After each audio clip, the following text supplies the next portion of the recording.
the kettlebell get up is a great complementary exercise for our program.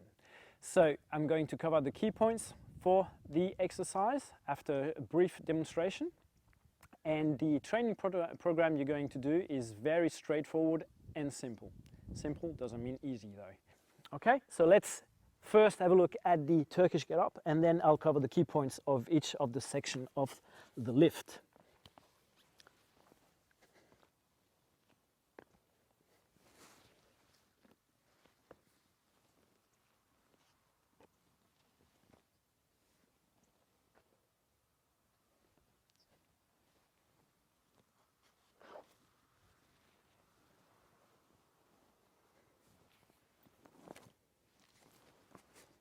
Okay, so this was one repetition. Then you would rest the remainder of the minute and then switch sides and repeat. Okay, so the first thing with the get up is the grip. You don't want to hold it as if it were a dumbbell, but you want the handle of the kettlebell to be sitting right across your hand so that your wrist can remain neutral throughout the whole exercise.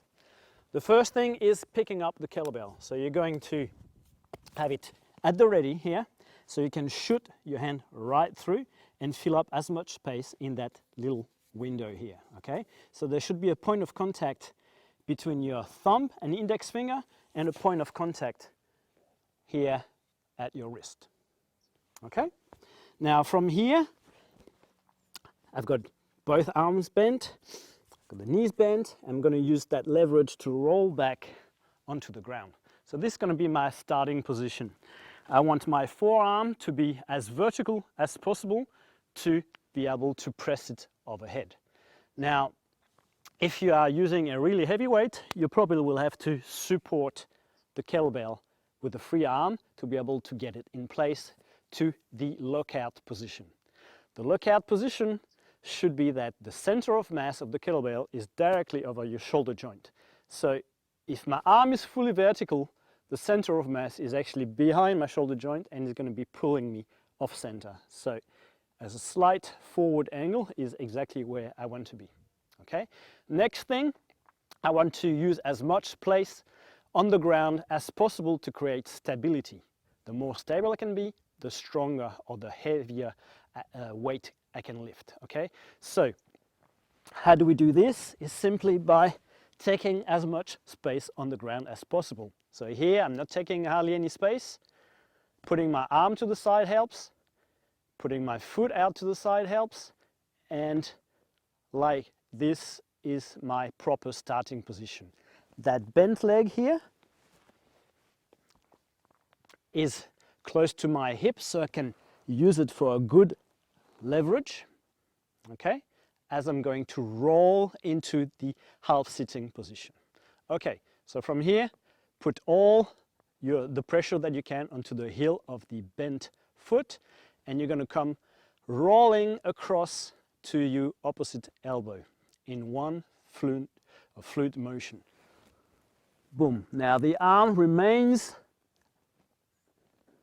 in the proper alignment, so you don't lose the kettlebell. Now I'm using a relatively light kettlebell, so there's no problem. But imagine you're hanging off a rope that's hanging into the ceiling, right? So that arm remains near vertical at all times, so you've got a proper alignment for your shoulder. So from the elbow position, I come to the flat hand position, right? I maintain visual contact, so I don't lose the kettlebell. Now I'm gonna switch my stance, yeah?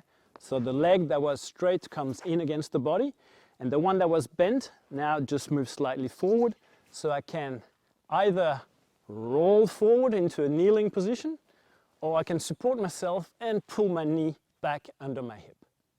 Okay?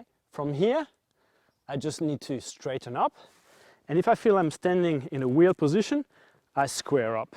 Okay? So the strongest position to get up is going to be 90 degrees on each leg.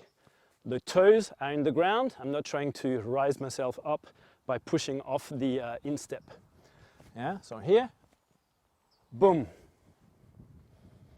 achieve stability, and now I'm going to do the lift in reverse. So I'm going to step back with the leg opposite to the side holding the kettlebell. Place the knee into the ground. That foot now has to come in against the midline of the body. So we're doing like this windshield wiper motion. Now I can push my hip back and out and reach for the ground with my free hand. Now everything is more or less lined up. Very strong position from here. I'm gonna take my leg in under myself, forward. Got lots of contact with the ground. I put my elbow back into the ground now and keep relying on my core strength, using the ground as a brace and a brake until I come back to the laying position. Now there are many ways to get up. I just show you this basic variation that works for most people. You are welcome to experiment with whatever method of getting up that you can, just as long as you respect the principles that I covered in the video. Now, one of the telltale signs that you're doing the exercise incorrect and you're limiting the amount of weight that you can use for this exercise happens when we try to get up here. Okay, so if you feel this leg, the leg that's straight, if you feel that leg is lifting off the ground, you're not using enough pressure on the bent leg, and that's going to limit the amount of weight that you can lift. So really push yourself rolling off to the side. So instead of thinking you have to get up straight, think that you have to go out of your own axis and move your body around. Okay, so that's the get up. Again, the training is very simple. 1 repetition at the start of every minute for the amount of training time that you have rolled in the program.